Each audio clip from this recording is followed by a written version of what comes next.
I'm Dalaina Smith, and this is my EDL 854 Module 11, Gifts to Students or Staff Members.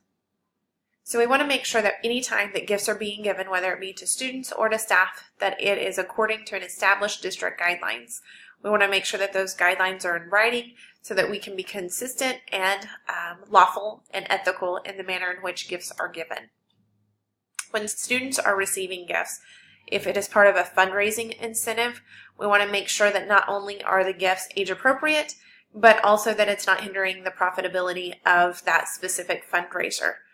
The funds that are used to purchase those incentive items should be those that are being raised, and so you would want to keep the percentage that is being spent on incentives to a minimum to ensure that you're still making good profits off the students' efforts. We also want to make sure that when those incentive gifts are purchased, that they are purchased with the funds from that single organization. We don't want there to be any cross-group purchases made to where funds that one particular group are then raising are used to provide incentives for other groups. We want to make sure that if gifts are being provided and they are unrelated to fundraising efforts, that they shouldn't favor a single group. The example that the text gave was, for instance, providing a birthday favor to a single classroom. We want to make sure that those, if done by the district, that it's done district-wide or building-wide to ensure consistency across classrooms.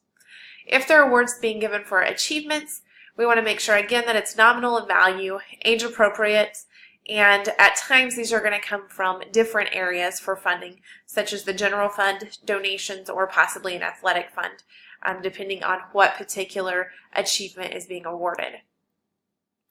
The text goes on to state that the giving of gifts to staff members should be guided by written procedures and coordinated by a committee, not an individual staff member. So I think it's very important to make sure that there's that accountability piece that comes from having a committee in place. Frequently, these gifts are given for special occasions, such as the birth of a child, wedding, other life events such as the loss of someone. These are typically reasonably priced, and those funds come from that staff remembrance fund. Many times there is a dues or a donation that is requested from staff members on possibly an annual or semester basis, which then generates funds for this particular pool of money. Again, it should be managed by a committee with written procedures, and those committee members should be individuals who rotate annually. You want to make sure that those in charge of this are being wide representation across buildings, across content areas, years with the district. That way there can be a variety of insight provided by those committee members. Sometimes it is appropriate for staff members to also receive a fundraising incentive. The general rule of thumb would be that that should be no more than 5% of the overall profit. My understanding of that would be all of the incentives should take no more than 5% of the total profit. Again, you want to make sure that if staff members are receiving some kind of incentive tied to a fundraiser, that it is a fundraiser that they are actively involved in and participating in.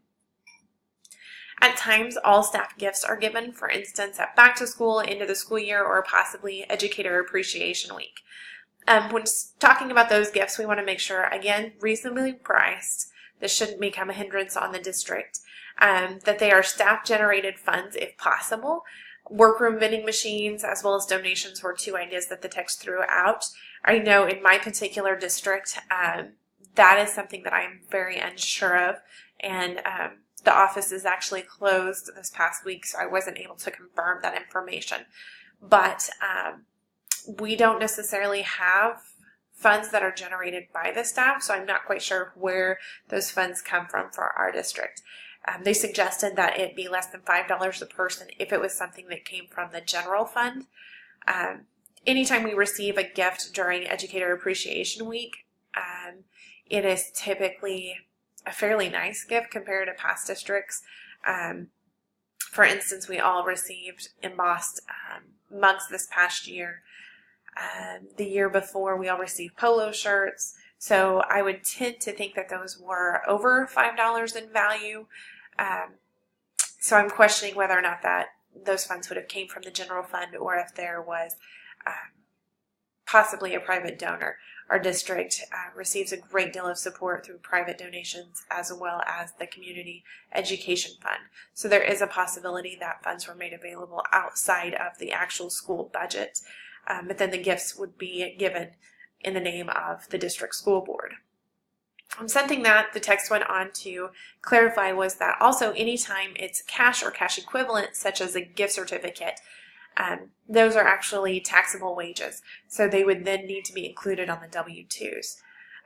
Also kind of encourage gifts that, especially if it's coming from the general fund, that could be utilized for the whole population.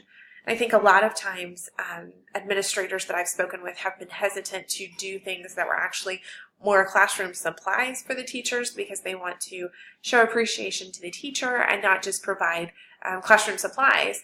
However, as an educator, I know many a times I would have been much more grateful for some additional expo markers as compared to another cup, or one year we received a ballpoint pen that said "You're appreciated."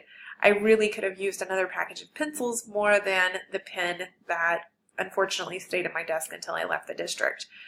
So I think that is something to consider, and as I become an administrator, I think the direction that I would want to move towards my staff members would be more classroom oriented. Something else that we frequently see in my district is food. Of course, food speaks to everyone. So during Educator Appreciation Week, the district will then cater in Chinese food one day, and then each of the buildings also, that principal does something special for theirs. So that's one of the many perks of working in all three buildings, is I definitely get to enjoy that week. The text went on to talk about special efforts. For instance, we recently had a staff member who was facing cancer treatments. Very quick onset and a very aggressive treatment was then recommended. In this case, it is important for the funds to actually not come directly from the school district unless they are going to be documented on the W-2s. I was unaware of that information. So really, by helping these individuals out, you're actually creating a taxable income. The text went on to suggest that maybe a community organization or the PTO could host a benefit, which would then generate funds. However, it would be coming from a not-for-profit rather than coming from a staff member's place of employment. It also talked about best practice being to have one of the banks within the town to handle all the funds as related to that benefit. I don't know of any particular efforts that we have done that were actually housed by the school district.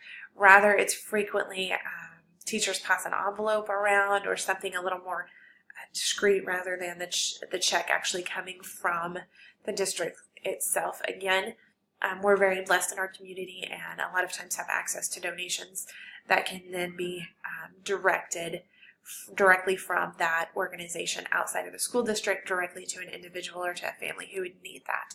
So that has kind of helped us to not deal with this nearly as much as possibly other districts do. So thank you so much for listening, and I'm looking forward to hearing more about what you guys do in your district and what you gain from the text. Thanks.